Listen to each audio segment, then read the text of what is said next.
Last day of exam, কলেজে ঢুকে গেছি ক্যাম্পাসে। এই রুমে হচ্ছে আমাদের এক্সাম পড়েছে, গ্যালারি রুমটা যেটা পুরোপুরি ফাঁকা। অ্যাট লাস্ট আমাদের এক্সাম শেষ হয়েছে। হ্যাঁ, কেমন হয়েছে? আমাদের ছাতাটা ডিস্কো ছাতা যখন তখন বন্ধ হয়ে যাচ্ছে শুধু। Welcome back to my channel, myself Kasturi, and welcome back to another blog. আজ হচ্ছে আমার লাস্ট ডে অফ এক্সাম আছে। আজকে এক্সামটা মিটে গেলে ব্যাস আমি ছুটিতে কাটাবো পুরোপুরিভাবে। পুজোর আগে এক্সাম মানে বুঝতে পারছো, সবাই পুজোর কেনাকাটা করছে আর আমাকে শুধুমাত্র এক্সাম দিতে যেতে হচ্ছে। যাই হোক, আজকে এক্সাম শেষে ইচ্ছা আছে বন্ধুদের সাথে একটু ঘুরতে যাবো, মজা করব, অনেক কিছু করব। তো আজকের ব্লগটা কিন্তু ভীষণ ইন্টারেস্টিং হতে চলেছে। চলো তাহলে বেশি দেরি না করে আজকে ব্লগটা স্টার্ট করা যাক। আমি এই জিন্সটা আর তার সাথে এই ব্ল্যাক কালারের সিম্পল এই টপটা পরবো। তো চলো তাড়াতাড়ি করে চটজলদি করে ড্রেসটা চেঞ্জ করে নিই এবং রেডি হয়ে নিই, দেন তোমাদের সাথে আবার দেখা হচ্ছে। মোটামুটি ড্রেস পরে এবং মেকআপ করে রেডি হয়ে নিয়েছি। চলো এবার তাহলে লাঞ্চটা সেরে নেওয়া যাক, যেহেতু সেকেন্ড হাফে পরীক্ষা। আমার বাড়ি ফিরতে ফিরতে প্রায় সন্ধে হয়ে যাবে, তাই জন্য মা বললো দুপুরে লাঞ্চ সেরে দেন তারপর এক্সাম দিতে যেতে হবে। আর তার মধ্যে বাবাও এখনো আসেনি, বাবা আমাকে এক্সামে দিয়ে আসবে। আর আমার সিট পড়েছে হচ্ছে হুগলি মহসিন কলেজে। যাই হোক, চলো তাহলে তাড়াতাড়ি করে লাঞ্চটা সেরে নিই, তারপর তোমাদের সাথে আবার কথা হচ্ছে। লাঞ্চে মা দিয়েছে ভাত, ডাল সেদ্ধ, স্যালাড আর আলু ভাজা, যেটা খেয়ে আমি শান্তি মতো পরীক্ষা দিতে পারবো। কারণ কি পরীক্ষার আগে কিছু রিচ খাবার খেতে পারি না আমি টেনশনের জন্য। যাই হোক, লাঞ্চটা সেরে নিই, দেন তোমাদের সাথে। তো আমি তো একেবারে রেডি হয়ে নিয়েছি আর বাবাও ততক্ষণে বাড়ি চলে এসেছে, তাই তোমাদের সাথে গোটা লুকটা শেয়ার করে এখন বেরিয়ে পড়বো কলেজের উদ্দেশ্যে। প্রত্যেক দিনকার মতো আজকেও বাবা আমাকে কলেজ পর্যন্ত পৌঁছে দিয়ে এসেছে আর আমি গাড়িতে যেতে যেতে নোটসগুলো একটু চোখ বুলিয়ে নিচ্ছিলাম। আর বাড়ি ফেরবার সময় আজকে আমি একা একা আসবো, বললামই তোমাদের, বন্ধুদের সাথে একটু ঘোরাঘুরি করবো, খাওয়া দাওয়া করবো। যাই হোক, গাড়িতে যেতে যেতে যতটা পেরেছি নোটসগুলো চোখ বুলিয়ে নিয়েছি, দেন আমি কলেজ ক্যাম্পাসে ঢুকে পড়েছি। চলো তাহলে এবার রুম নাম্বারটা খুঁজে ক্লাসে যাওয়া যাক। আজকে লাস্ট ডে অফ এক্সাম, কলেজে ঢুকে গেছি ক্যাম্পাসে। চলো তাহলে এবার রুম নাম্বারটা খুঁজে নিই, বসে যাবে। এখানে রুম নাম্বার খুঁজতে হবে, বোঝা মুশকিল কোনটা রুম নাম্বার।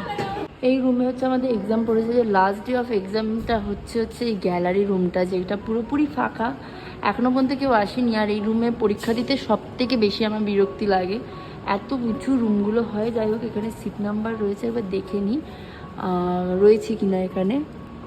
আমি ক্লাসরুমে একা একা এসে বসে আছি, আর কেউ নেই আশেপাশে, কেউ নেই। সিট নাম্বার খুঁজে এখন বসলাম এখানে, দেখি এবার কখন সবাই আসে। যাই হোক, একটুখানি পড়াশোনা করে নিই। আর ভালো লাগছে না, আজকের দিনটাই লাস্ট, আজকে হলেই বাঁচি আমি। আর ভালো লাগছে না, বিশ্বাস করো। কেন যে ইকোনমিক্স আজকে, হ্যাঁ আজকে আমার যে সাবজেক্টটা আছে সেটা হচ্ছে ইকোনমিক্স। আর ইকোনমিক্স হচ্ছে সব থেকে ফালতু সাবজেক্ট আমার মনে হয়, পার্সোনালি আমার মনে হয়। আমি জানি না, অনেকে ভালো লাগতেই পারে। যাই হোক, একটু পড়াশোনা করে নিই, দেন তোমাদের সাথে আবার কথা হচ্ছে। বইটা খুলে নিয়েছি, খুলে এখানে বসে পড়েছি। আর একদম লাস্টের বেঞ্চের দিকে আমার সিট পড়েছে। আর ওই যে সামনে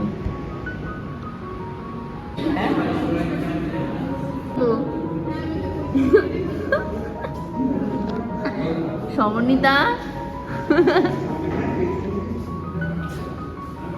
2000 years later. অ্যাট লাস্ট আমাদের এক্সাম শেষ হয়েছে। এখন ঘড়িতে কটা বাজে? 5টা মতো বাজতে যায়। এই কেমন হয়েছে? এই কেমন হয়েছে? এই দীপ্তিমা কেমন হয়েছে?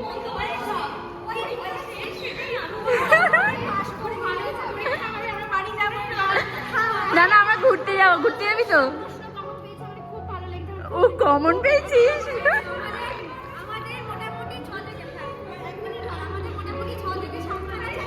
হ্যাঁ,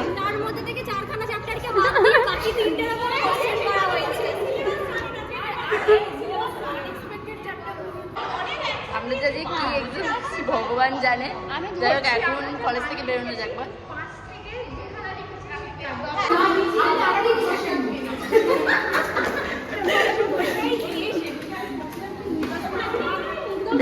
এখন আমরা তিনজনই কলেজ থেকে বেরিয়ে গেছি। কলেজ থেকে আমরা বেরোইনি, ক্যাম্পাসে রয়েছি। আমরা এখন ঘুরতে যাবো, এক্সাম শেষ হয়ে গেছে। আজকে আমি ঘুমাবো। আমি বাবাকে আস্তে আস্তে বলছি, বাবা আমার খুব জোর ঘুম পাচ্ছে। বাবা বলছে কালকে আবার কোথাও ঘুরতে নিয়ে যাবে। আমি জানি না কোথায় নিয়ে যাবে। আমি যথারীতি পরীক্ষা দেওয়ার আসার আগে ঘুমিয়েছি। আমার বিশাল ঘুম পাচ্ছিল। আমরা এখন কলেজ ক্যাম্পাস থেকে বেরিয়ে গেছি। এই কলেজ মহসিন কলেজে আমরা এখন এক্সাম দিতে এসেছি। টাটা। ঘুমিয়ে পড়বো এমনি চাপ নেই। আমরা এক্সাম দিয়ে বাড়ি ফেরবার পথে খাবার দাবারের দোকান খুঁজছি। আর চুচুড়া মাঠের ধারে এখানে না প্রচুর খাবার দাবারের দোকান আছে, একটা দোকানও এখনো পর্যন্ত খোলেনি। তো খুলুক, তারপর সেই বুঝে না কিছু খাবার দাবার খাওয়া যাবে। তো আরে সবাইকারই একই অবস্থা, ওরও দেয়। আমি মাকে বলছি আমার চোখের নিচে ডার্ক সার্কেল পড়ে গেছে। আমারও তাই সেম। তুই পড়েছিস কোথায় যে তোর চোখের নিচে ডার্ক সার্কেল পড়বে? ছেড়ে দাও, তোমাকে বলার থেকে না বলা আগে চলে গেছে। সেম অবস্থা রে। এখানে না প্রচুর খাবার দাবারের স্টলের দোকান বসে, কিন্তু এখনো পর্যন্ত সব দোকান খুলে ওঠেনি। আমরা হাঁটতে হাঁটতে শেষমেশ এই দোকানটা এলাম। এখানে না এই দাদার দোকানে না খুব ভালো ভালো পিৎজা, বার্গার এসব কিছু পাওয়া যায়। তো চলো দেখি আজকে কি পাওয়া যায়, সেই বুঝে না কিছু ট্রাই করব। এই দাদার দোকানে আবারও এসেছি খেতে, এর আগেও একবার এসেছিলাম। দাদা ওখানে কাজ করতে ব্যস্ত এখন। আর এখানে কিন্তু খুব ভালো ভালো খাবার পাওয়া যায়। একটু স্যান্ডউইচ আছে, তারপর বার্গার আছে, পিৎজা আছে, খুব রিজনেবল প্রাইসে এখানে পাওয়া যায়। তো আমরা খাবার অর্ডার করে দিয়েছি, দেখি কতক্ষণে আসে। বসে পড় তাড়াতাড়ি, তিনজনে মিলে তাড়াতাড়ি করে খাওয়াবো, দেন ওরাও বাড়ি যাবে আর আমিও বাড়ি যাবো। আমাদের ছাতাটা ডিস্কো ছাতা যখন তখন বন্ধ হয়ে যাচ্ছে শুধু, আর তার মধ্যে বৃষ্টিটাও পড়ছে টিপ টিপ করে। আর আমাদের সঙ্গী হ্যাঁ না ডিঙি দেবো। আমরা এখানে আসা মাত্র বৃষ্টি স্টার্ট হয়ে গেছে, তাই একটা ছাতার তলায় তিনজনে কোনো মতে বসে আছি। হ্যাঁ ঠিক আছে ঠিক আছে। কতক্ষণে যে খাবারটা রেডি হবে, খুব জোর খিদে পেয়ে গেছে বল। ইভিনিং স্ন্যাক্স দেখবি কিছু একটা স্ন্যাক্স আইটেম না খেলে হয় না।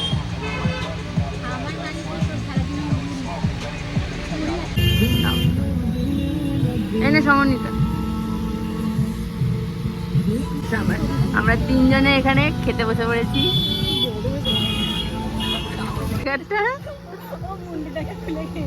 তুই খেয়েছিস?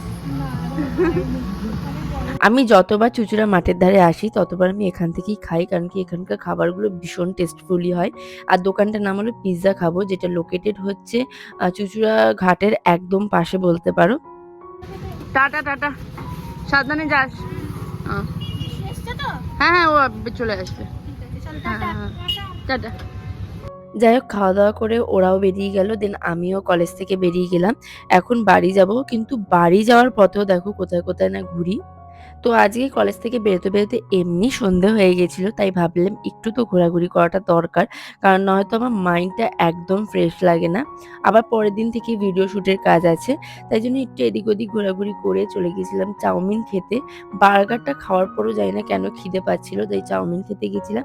তাও এতটা চাউমিন আমি একা একা খেতে পারিনি, কিছুটা আমি খেয়েছি কিছুটা ও খেয়েছে, দুজনে ভাগাভাগি করে খাওয়া দাওয়া করে তারপর বাড়ি গেলাম। বাড়ি যেতে যেতে প্রায় 7টা-8টা বেজে গেছিলো। আজকে ব্লগটা এইটুকু, আশা করি তোমাদের ব্লগটা দেখতে ভালো লেগেছে। ভালো লাগলে অবশ্যই লাইক এবং সাবস্ক্রাইব করে দিও। দেখা হবে অন্য কোনো ব্লগে। বাই।